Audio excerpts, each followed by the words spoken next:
happened to me before. It's so complicated. It's so bad. You know it's going to die of its own volition. It's going to die in 17, unless the Republicans bail him out. They're constantly bailing Obama out. All right? It's going to die. But this guy comes up, good guy, good doctor, highly respected. He said, you know, Donald, the drug industry, pharmaceuticals, we're the largest purchaser of drugs in the world, the United States, by far. We don't bid. I said, what are you talking about? We don't bid. We don't bid the cost of drugs. We don't bid it out. If we bid it out, we would save approximately $300 billion, okay? $300 billion. So my friend said, why is that? At first, it took me about 20 seconds to say, really, we don't? But then as soon as I did it, I realized why. Because the politicians that I'm running against and others are getting tremendous campaign contributions from the pharmaceutical industry, the drug industry. And they don't want to have bidding. If we did a favored nations clause, just forget about bidding. Whatever that company pays for certain medicine, the United States pays the lowest price of any company buying during that year period or 2-year period. You pay the lowest price. Remember, favored nations. And I'd say lowest price, less 10%, right? We're a huge buyer. Okay, I'm being nice when I say 10%. We would save $300 billion. We don't do it because these guys are all getting money. Woody Johnson is the head of Johnson & Johnson, is the head of Bush's fundraisers. He's the campaign chairman. No, think of it. Ted Cruz, who lies more than any human being I have ever seen. I have never seen any human being lie. Look what he did to Ben Carson. Look what he did with this crazy voter violation form. Ted Cruz, he lies more than any human being. Now, Ted Cruz, take a look at who's giving him the money. The oil industry, Wall Street.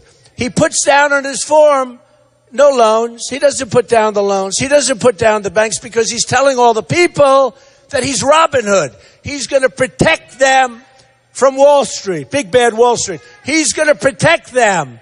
He doesn't say that he has $1 million loan with Goldman Sachs. He doesn't talk about it. He doesn't say that the interest rate on that loan is practically nothing. You would like to have it. Believe me, you would like to have it. These people, I mean, it's all of them. It's not just Ted Cruz, it's all of them. And the reason our country is messed up, one of the big reasons, is the fact that they're all taken care of by every industry. Whether it's the automobile industry, you want to bring Ford back from Mexico, they'll tell you why you can't bring Ford back, because they get campaign contributions, they can't bring Ford back. You're right. He's right. Okay, now look, so I'm self-funding. When I want to bring somebody back, I bring them back. Nobody's going to call me and say, you can't do it. Let me give you an example. So the other day, I'm watching television, and I see somebody with the cell phone, the crazy cell phones where you watch. I'm watching television, and I see Carrier. I buy air conditioners from Carrier and many others. I won't buy any more from Carrier, by the way. And they're firing everybody from Carrier, 1,400 people, great jobs. They've been there for many years. They're firing these people. Why? Because they're moving to Mexico. Oh, great, great. How does that help us? How does it help us? They're moving to Mexico. They're going to make air conditioners in Mexico. They're going to sell them on the border. They're going to sell them, boom. They're going to sell them to the United States. We get nothing. We lose our jobs. We close our factories. Mexico gets all of the work. We get nothing. Now, you probably heard some of these really not smart people say, Donald Trump is not a true conservative. He is not a conservative. I'm very conservative. I'm the most conservative person in the world on the border. I'm the most conservative person in the world with respect to getting rid of Common Core. I'm the most conservative person in the world with getting rid of Obamacare. I'm the most conservative person in the world having to do with our military and rebuilding our military and taking care of our vets.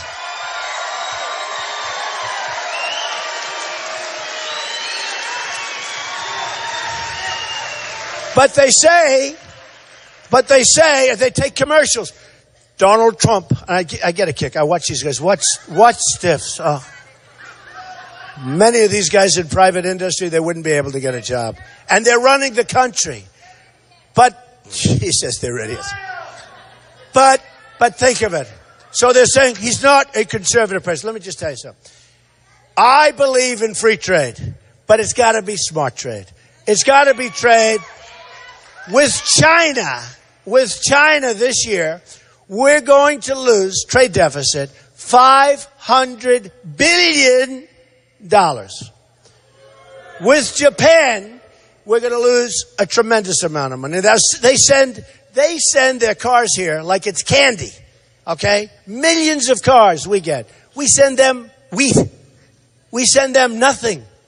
We send them sometimes cattle. And they don't accept it because their farmers don't want it. They don't want anything from us. So they send it back.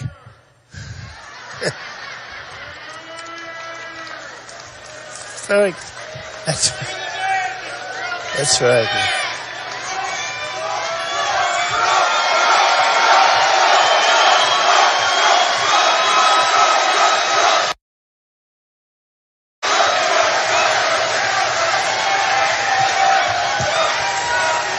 So we take in from Japan. That was very good. I like that. That was very, okay, it's enough, but it's enough. Okay. Never overstay. Do you understand? He was getting ready to do it again. I don't want to hear it. Look. So we send them wheat. We send them cattle. They don't want our cattle, so they send it back. It goes back and forth, back and forth. Finally, they accept it. They call it Kobe beef because it's aged. I mean, the stuff is rotted. No, it's like rotted. So because it's aged, it's decaying, it's disgusting, they call it Kobe beef, and they charge you 10 times more for it. You tell me they're not smart? That's Japan. Japan is killing us. Komatsu, look at what they're doing to Caterpillar. A friend of mine is an excavator. He buys excavating equipment, right? He goes out and he buys excavating equipment. I say, what are you doing? You're not buying Caterpillar. I can't. They have cut the yen. They have devalued their currency to such an extent. First time in his life, he's buying excavation equipment from Komatsu. I said, what's the difference? He said, they're both good. Caterpillar's better, but this is good enough. I owe it to my family. I owe it to my wife. I owe it to my employees, my company. I understand what he's saying. They've devalued their currency. Take a look at Caterpillar stock. Take a look at what's happening to Caterpillar. It's happening to all of us. Right here, you have Boeing. Boeing is being forced to build a massive plant in China, a number of massive plants. Folks, let me just tell you something. Unless I'm president, you watch what happens. Won't happen with me because I know the game better than any human being that's ever lived. Nobody knows it better. Nobody. Unless I'm president, within a few years, they're going to make all their planes in China. They're going to devalue their currency even more. They're the kings of devaluation. Nobody knows currency manipulation better than China. Nobody. Okay? And all of a sudden, you're going to say, our nice new plant, we're not doing any planes out of it. Then they're going to start doing the layoffs, and here we go again. We've got to get smart on trade. Now, when I came down the escalator at Trump Tower, and I went all in front of these people. I came down that escalator. Let me just tell you something. It started with trade and it started with the border. And then they had that horrible incident in France, in Paris. And all of a sudden the border became more important. And CNN did polls and it said, they love us, Trump. They love Trump for the military because he's the toughest on the border. Sheriff Joe, Joe Arpaio. Sheriff Joe endorsed me. When Sheriff Joe endorses you, you're the toughest on the border. So Sheriff Joe Arpaio endorsed, and it was sort of an amazing event. You want to know the truth. By the way, great endorsement. Jerry Falwell Jr., unbelievable, Liberty University. Jerry sees every single candidate come through Liberty University. Every candidate goes through Liberty University. He endorsed Donald Trump. I want to tell you, that was a great honor. Sarah Palin. Everybody wants Sarah's endorsement. A great woman and I'll tell you what, that is a great person, endorsed Donald Trump. So, We're going to have the borders, and we're going to have our trade. When we started, I talked about borders. I talked about trade. I'm really good at the trade. I'm really good at the borders. When Paris happened, everybody started saying, we want Trump. The polls came in 60%, 70%, 72%. This is 72% with 17 people running. Now we're down to 6. We got rid of all these people. It's so great. It's so great. But we had 60%, 70%. So in terms of the military, in terms of the border, in terms of all of these things, the economy, I expect. But everything was Trump, Trump, Trump, except for personality. I didn't do as well on personality. It's true. It's true. And you know what? It's true. Personality was a little lower than the economy. But if you had your choice of having somebody with a wonderful personality but was bad on jobs, bad on the economy, bad on security, bad on the border, bad on the wall, I'll take the guy with the wall. I'll take the guy with the economy, okay? Believe me.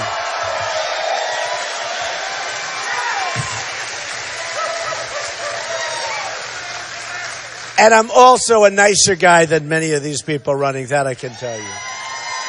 That I can tell you. I've gotten to know them. They actually came up, because, we're going to build the wall. Who's going to pay for the wall? Quickly, who's going to pay? So one of these guys running against me, Donald, first of all, you can't build a wall. I said, really? Why can't we? He said, well, I don't know. Can you do that? 15 years ago, they wanted to build a wall, and they couldn't do it because the environmental impact statement for the wall, they couldn't get it approved because there were rodents, snakes, rats, all sorts of stuff in the way. They couldn't get it. They had frogs. They had snails. It's true. Go look. They couldn't get an environmental impact statement approved. Oh, I'm so good at environmental impact statements. Now you have South China Sea. You have China building a massive fortress with massive, massive runways for the biggest military planes in the world. And they've got those excavators. They're not caterpillars, by the way, I have to tell you. And they're digging and they're taking and they're ripping the hell out of that ocean. They're ripping it and ripping and rip. And they're building an island in the South China Sea. And that's going to be a military fortress. And they're not supposed to be doing that, but they have absolutely no respect for our president. They have no respect for our country, so they're doing it. And I said to a friend of mine from China, because actually I do a lot of business with China. They're fine to do business with. I make a lot of money with China. It's very good. If you know what you're doing, you can make a fortune with China. They buy my apartments. I have the biggest bank in the world in one of my buildings in Manhattan in China. Biggest bank in the world, 400 million customers. Think of that. That's more than the people we have in this country. 400 million customers, biggest bank in the world. But I do business with China. So I said to my friend jokingly, I said, when you started excavation, you're building that tremendous island in the middle of the South China Sea. Did you get an environmental impact statement? He said, actually, Donald, no. They came up with the idea on Friday at 4 o'clock. And they started excavation on Saturday morning, okay? True. He said that. He said they came up with it. They started excavation about 3. I mean, we're dealing in a different world, folks. During the debate, the second debate, I love the last debate. Some people said he was too rough. Me. I mean, that's better than some of the others that are too weak. But they said Donald was... And others, but I have to say Drudge, who's an amazing guy, Drudge does a poll, Time Magazine, I won every single poll for the debate, right? But no, some people said it wasn't my best, I was too tough, but I got like 7 people coming at me from every side. Am I supposed to be nice? That's the problem with our country, we're too nice. They say tone. Hillary Clinton said, I don't like Donald Trump's tone. I don't like his tone.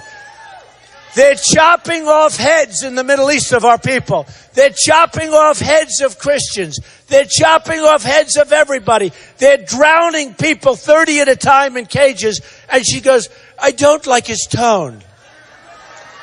So they asked Ted Cruz, who's standing right here. I was always in the center, by the way. He's here. Another one's here.